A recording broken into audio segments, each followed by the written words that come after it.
On March 23rd, 2013, users worldwide discovered in their newsfeed a video of a young girl being raped by an older man.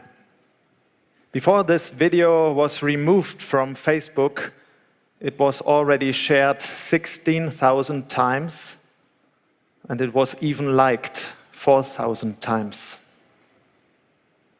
This video went viral and infected the net. And that was the moment we asked ourselves, how could something like this get on Facebook? And at the same time, why doesn't we see such content more often? After all, there's a lot of revolting material online, but why do we so rarely see such crap on Facebook, Twitter or Google?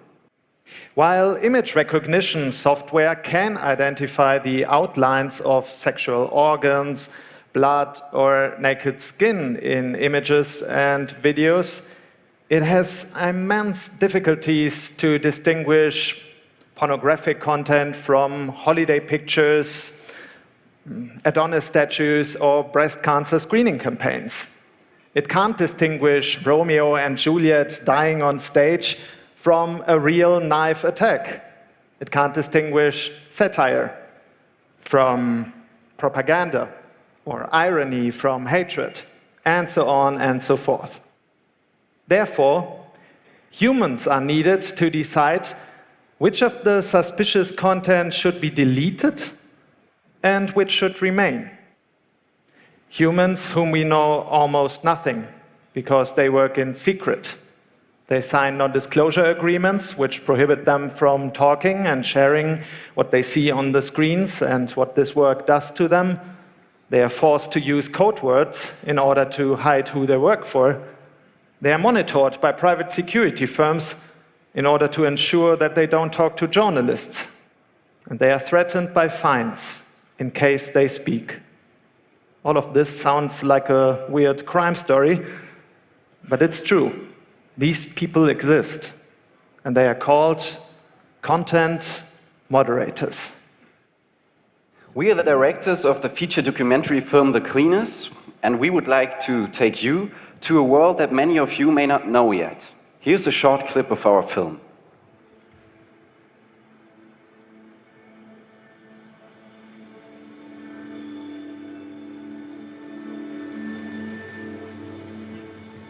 I need to be anonymous because we have a contract to sign in. We are not allowed to declare whom we are working with. The reason why I speak to you because the world should know that we are here. There is somebody who's checking the social media. We are doing our best to make this platform safe for all of them.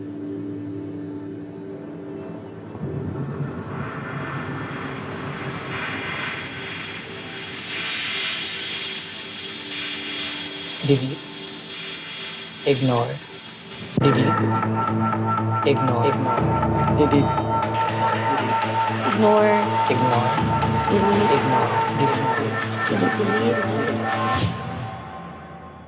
The so-called content moderators don't get their paychecks from Facebook, Twitter or Google themselves, but by outsourcing firms around the world in order to keep the wages low.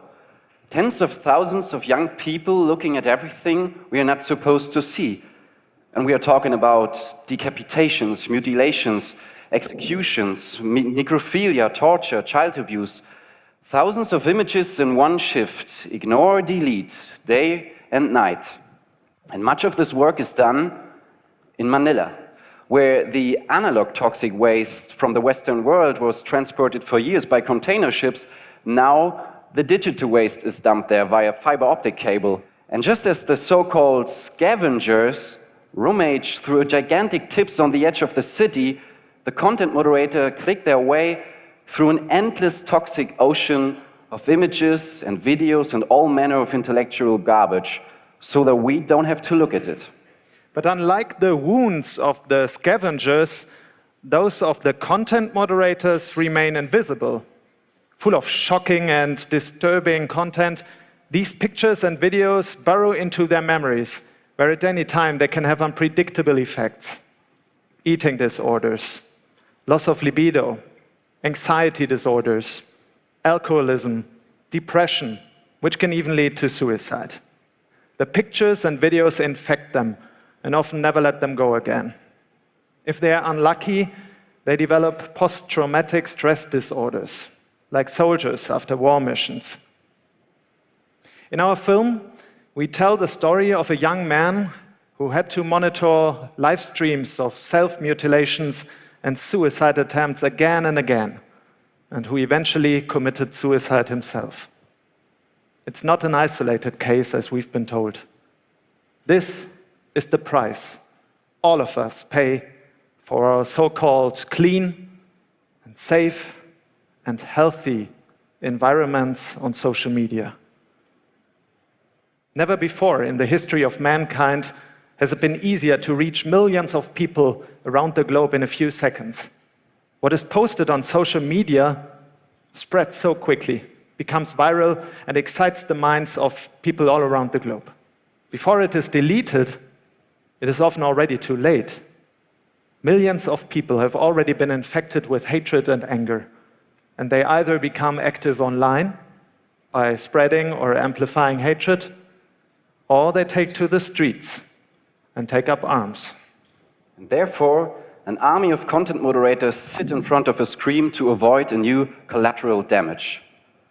And they are deciding as soon as possible whether the content stays on the platform, ignore, or disappears, delete. But not every decision is as clear as the decision about a child abuse video. What about controversial content, ambivalent content uploaded by civil rights activists or citizen journalists? The content moderators often decide on such cases at the same speed than on clear cases. We will show you a video now, and we would like to ask you to decide, would you delete it or would you not delete it?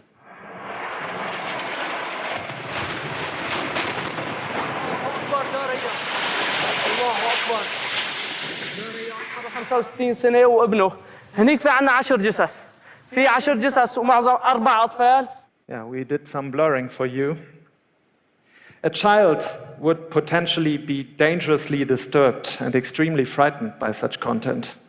So you rather delete it? But what if this video could help investigate the war crimes in Syria? What if nobody would have heard about this airstrike because Facebook, YouTube, Twitter would have decided to take it down? Air Wars, a non-government organization based in London, tries to find those videos as quickly as possible whenever they are uploaded to social media in order to archive them. Because they know sooner or later Facebook, YouTube, Twitter would take such content down. People armed with their mobile phones can make visible what journalists often do not have access to. Civil rights groups often do not have any better option to quickly make their recordings accessible to a large audience than by uploading them to social media. Wasn't this the empowering potential the World Wide Web should have? Weren't these the dreams people in its early stages had about the World Wide Web? Can't pictures and videos like these persuade people who have become insensitive to facts to rethink? But instead, everything what might be disturbing is deleted. And there's a general shift in society. Media, for example, more and more often use trigger warnings at the top of articles, which some people may perceive as offensive or troubling. Or more and more students at university in the United States demand the banishment of anti-classics, which depict sexual violence or assault from the curriculum. But how far should we go with that? Physical integrity is guaranteed as a human right in constitutions worldwide. In the Charter of Fundamental Rights of the European Union, this right expressly applies to mental integrity. But even if the potentially traumatic effect of images and video is hard to predict, do we want to become so cautious that we risk to lose social awareness of injustice? So what to do? Mark Zuckerberg recently stated that in the future, the users, we, or almost everybody, will decide individually what they would like to see on the platform by personal filter settings. So everyone could easily claim to remain undisturbed by images of war or other violent conflicts, like... I'm the type of guy who doesn't mind seeing breasts, and I'm very interested in global warming, but I don't like wars so much. Yeah, I'm more the opposite. I have zero interest in naked breasts or naked bodies at all. But why not guns? I like guns, yes. Come on, if we don't share a similar social consciousness, how should we discuss social problems? How shall we call people to action? Even more isolated bubbles would emerge. One of the central questions is how in future freedom of expression will be weighed against the people's need for protection. It's a matter of principle. Do we want to design an either open or closed society for the digital space? At the heart of the matter is freedom versus security. Facebook has always wanted to be a healthy platform. Above all, users should feel safe and secure. It's the same choice of words the content moderators in the Philippines used in a lot of our interviews. The word here, I believe it's not really healthy. In this world, there's really an evil who exists. We need to watch for it. We need to control it, good or bad.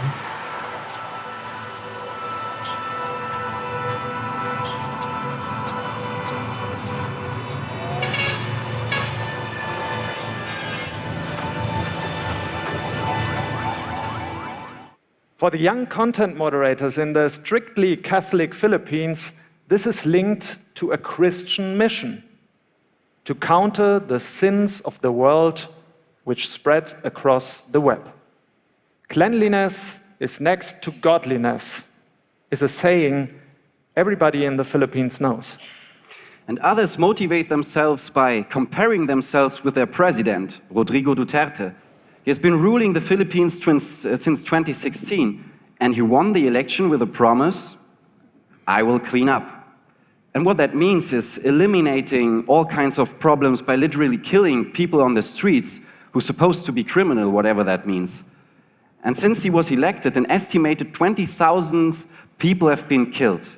And one moderator in our film says, what Duterte does on the streets, I do for the internet. And here they are, our self-proclaimed superheroes who enforce law and order in our digital world. They clean up, they polish everything clean, they free us from everything evil.